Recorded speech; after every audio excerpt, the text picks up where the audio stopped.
sunrise and sunset, promise and fulfillment, birth and death. The whole drama of life is written in the sands of time. We present a new series of radio programs, The Clock.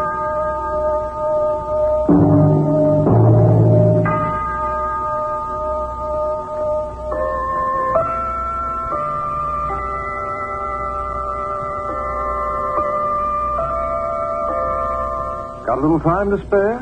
30 minutes maybe by the clock? But first, perhaps I better introduce myself. Of course, I have so many names, at times it becomes rather confusing. In England, for instance, they call me Ben, and I have a large and extremely showy flat in Westminster Tower. It's distinguished, to put it mildly. But just between the two of us, I feel more comfortable at the end of a chain. Then again, you can find me on your wrist, picking away on a minor key. Of course, there's the quiet old lady who keeps a favorite place for me in the corner of her room. To her, I'm known as Grandfather. Yes, I'm known by many names to a multitude of people, and I know a multitude of people by their names. People whose lives have so much to do with the clock. But here I am, the only one who can really sell time. So here are 30 minutes on the counter for whoever wants to buy. 30 genuine 14-karat solid gold platinum-lined minutes, carefully tested. And here's a gentleman who thinks he can afford them. Well, fine. Wrap them up for Wilber Cook. I've made a sale. But remember, Wilber, no refunds, no exchanges.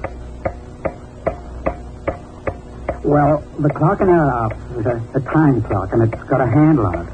And I've pushed that handle for 13 years, twice a day. At 9 when I come in, and when I go out at...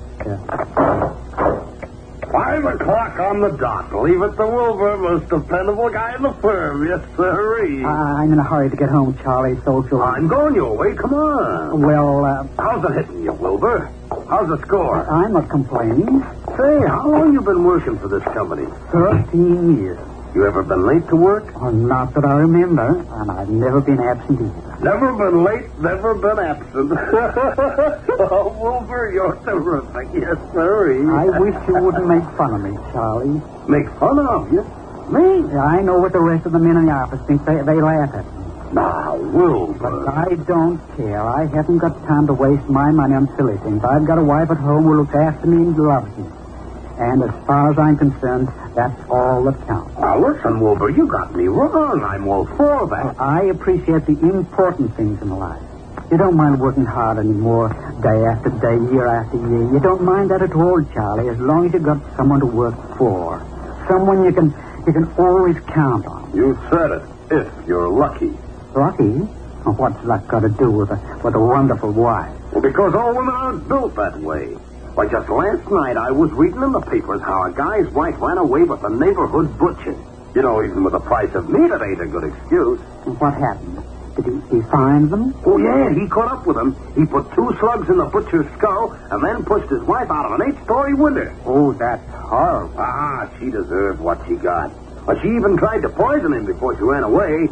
Stuck some stuff in his food. How'd you like that? Well, it's hard to believe that such things can happen. Of course, the guy was a dope. He should have hired somebody else to bump him off. You mean there are people who kill for money? Well, Al McHugh once told me he knew a joint on 8th and Vine, a pool room, where you could hire a trigger man for $100. You just ask for a guy named Arch. Oh, I wouldn't pay any attention to him, Charlie, if I were you. Oh, it's no skin off my teeth. I don't see myself slapping $100 on the line for any dame. Hey, I think I'll take a bus. You coming, Wilber? No, I'll walk. Well, don't walk too slow. What do you mean? From what they told me, Wilber, there's a butcher on every block. Charlie didn't worry me at all with all his stupid jokes. A thing like that can never happen to me in millions, not in a million years.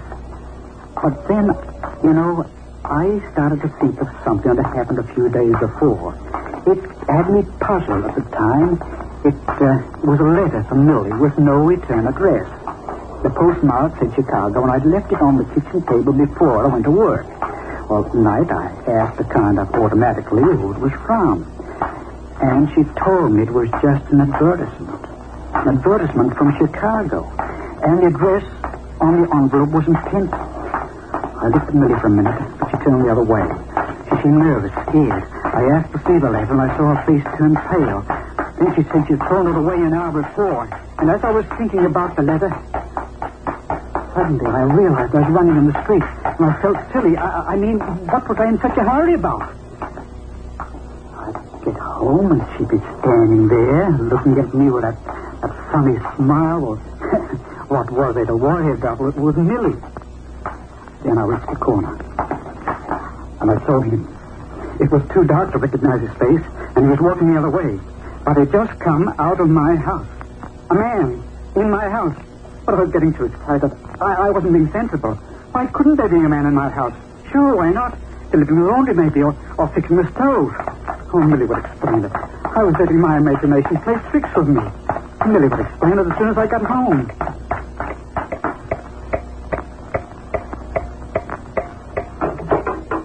Wilbur, that you? Yes, Millie? Hungry? Not very. What's the matter, Wilbur? Don't you feel well? No, I'm fine. I just a little tired, I guess.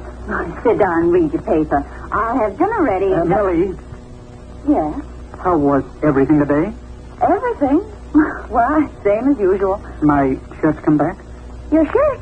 Oh, the laundry isn't due till Monday. You know that. The handyman been up here? What for?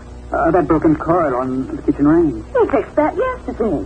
Don't you remember? Oh, yes. Wilbur, what's the matter with you? Well, I guess I missed you today more than usual, that's all. I missed you, too. It gets lonesome being home from 9 to 5. Alone. I guess it does, Millie.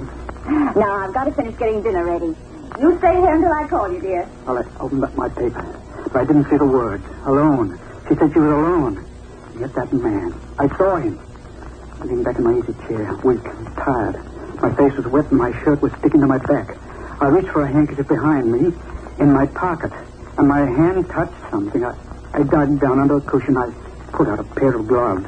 Men's gloves. But they weren't mine. That night I didn't sleep.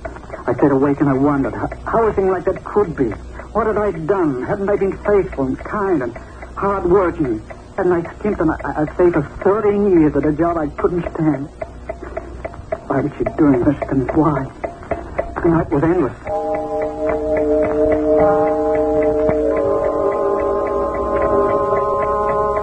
Next morning I started out for work as if nothing had happened. But I didn't go to the office. Instead, I waited across the street from my house in a doorway, out of sight. I was a spy, spying on my own wife. Why, Wilbur Cook. Oh, good morning. Florence Field. Goodness, I haven't seen you in ages.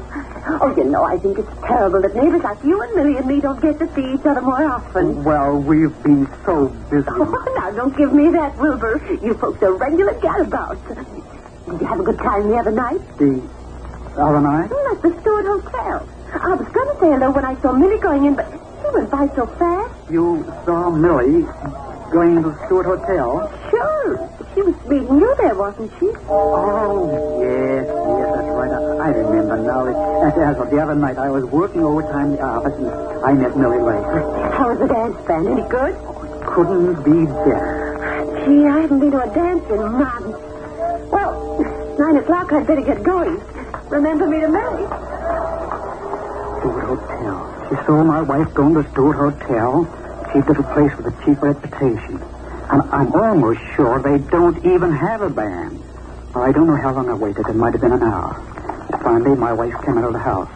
She walked up to the corner without looking around, and I followed. On the corner, she caught a bus, the number 4.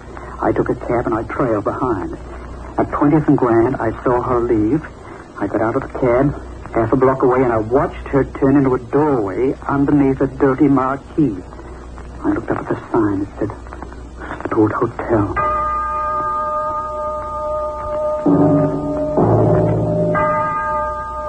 For the rest of the day, I just wandered around. I didn't go to work. I felt sick to my stomach. My legs were weak. I kept saying to myself over and over again, my wife.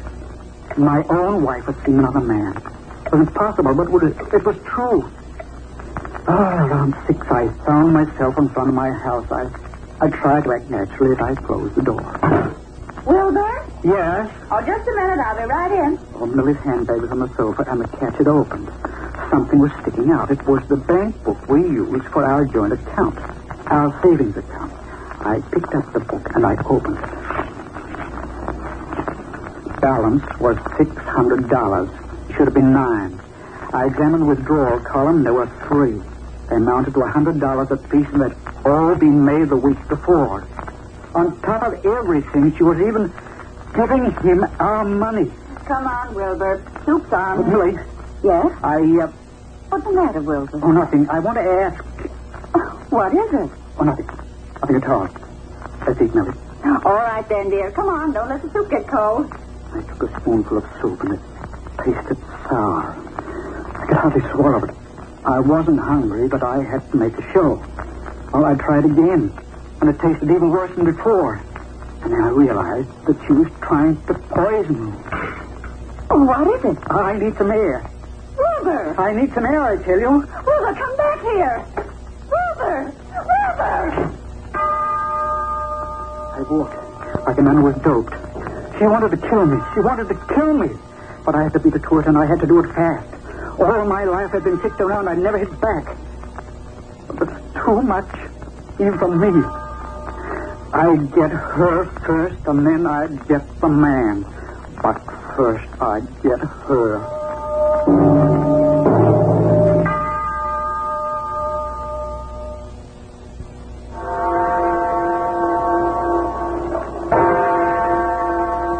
The moving finger writes, and having writ moves on.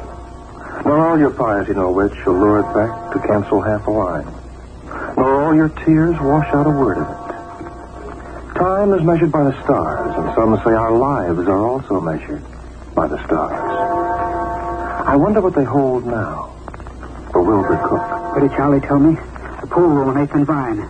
We could have had a trigger man for $100. Just ask for a man named Arch. On 8th and Vine, a pool room. Hey, that's it. Right in your corner pocket. Looking for someone, Jim? Yes. Oh. Arch. Arch? I have a job for Arch. Follow me.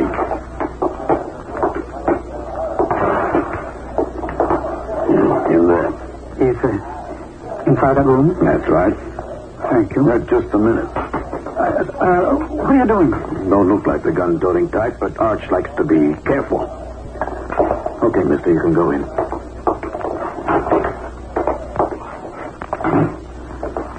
The room was small and dark, and there was a table and a chair and a spittoon. A man was at the table playing solitaire. He wasn't a big man, and he was thin, and he didn't look up as I entered. He just motioned to a chair. Sit down. Thank you. You want to see me? Yes. What for? Business. What kind of business? Well, there's someone I don't like. Uh-huh. I understand I may be able to do something about it. Who sent you here? No one. How did you know where to come?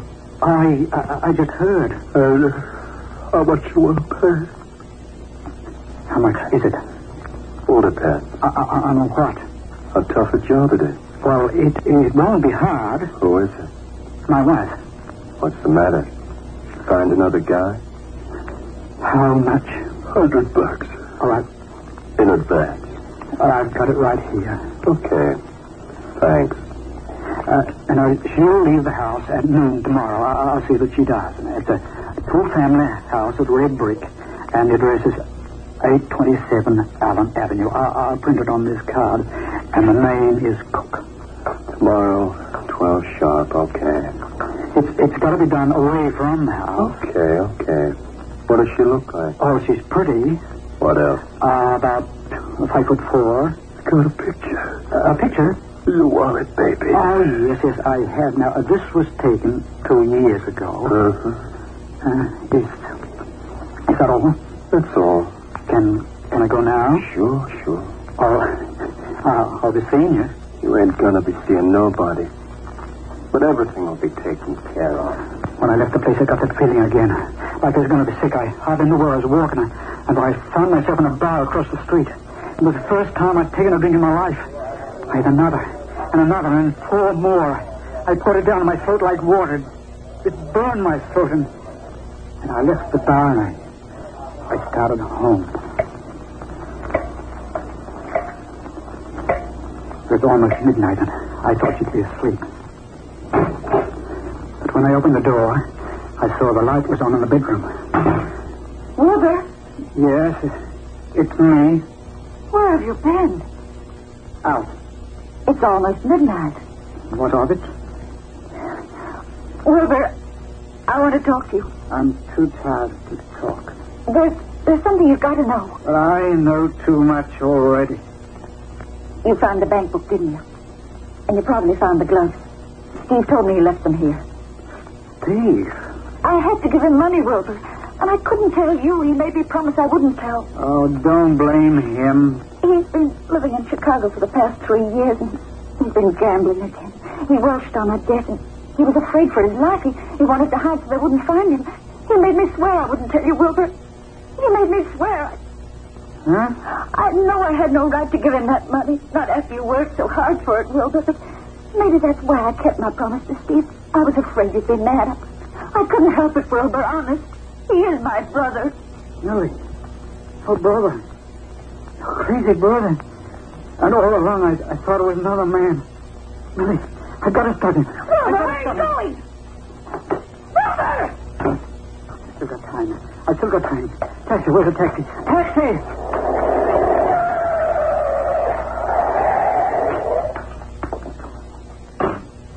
I can buy him. Hurry, please. I've got to stop him. I've got to. I can't go to the police. I can't tell the police I made a bargain to kill my wife, and now I've changed my mind.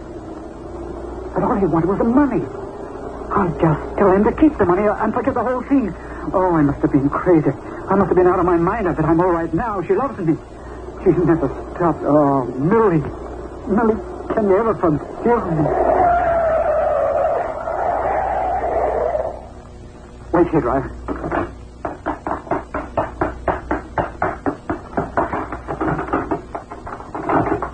No, it can't be. Can't be. Hey, you looking for something, mister? This pool, isn't it open? Can't you read that sign up there? Closed until further notice. Closed? Yeah. Hey, you better go home. It's getting late. Yes, it's getting late. It's too late.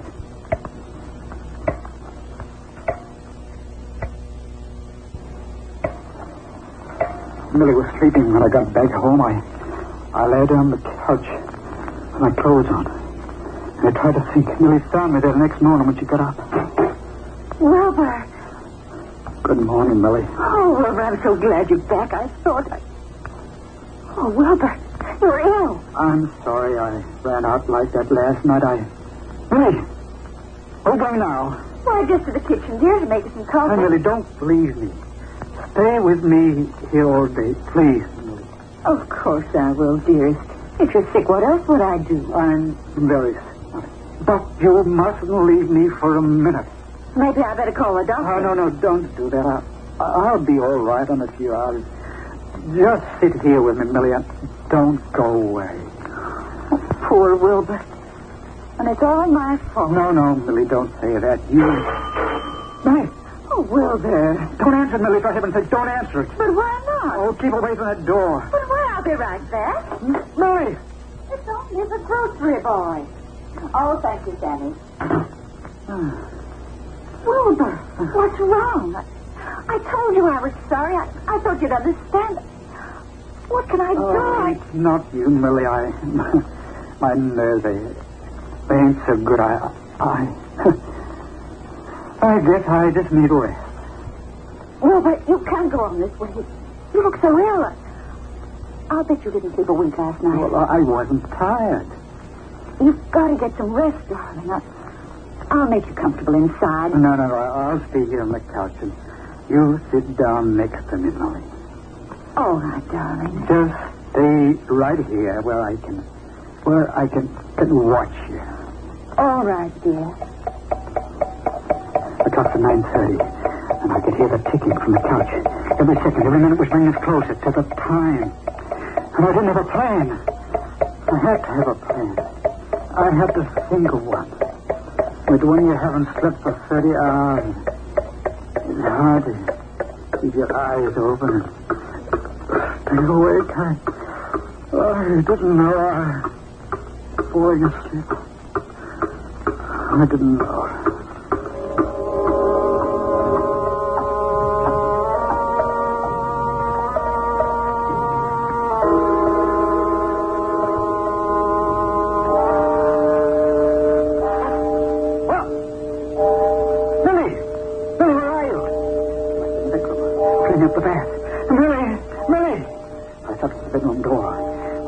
Piece of paper on the chair. Oh, I picked it up. I read the note in the left hand. Must do some shopping, she wrote. Be back in half an hour. Half an hour, and the clock was chiming noon. Oh, Millie, thank heaven. Your name, Cook?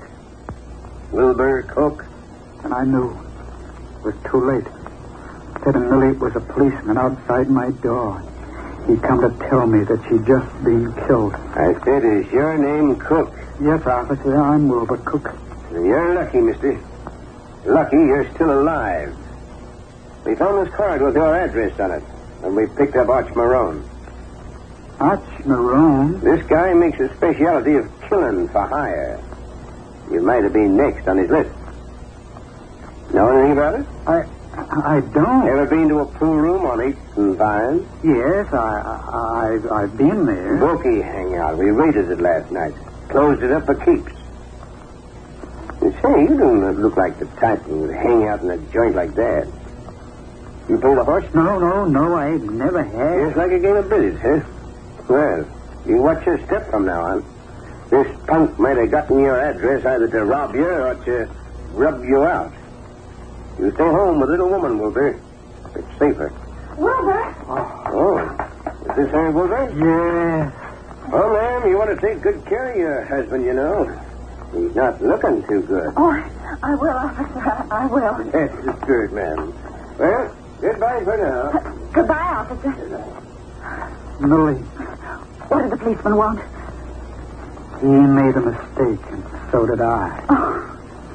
Oh, Wilbur, you look a little better than you did before, dear.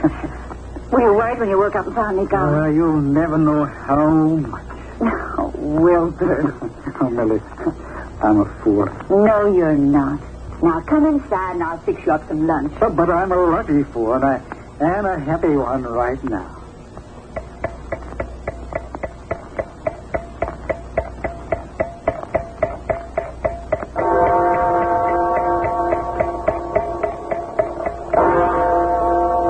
That's the story of Wilbur Cook as recorded by the Clock. I rather like a happy ending, don't you? I like to feel that life is really worth living in spite of all the shortcomings and mistakes. But then I've always been known to be a very optimistic fellow. Oh, yes, and I'll prove it to you the next time you're late to make that train. You'll look at me and you see your time is short, but there'll be something about my face that'll make you think the minutes will stretch. And I'll do my best to stretch them, just for you. But I see my time is running short, and I think I'll have to leave. I'd like to thank you for your hospitality and patience. You've all been excellent hosts.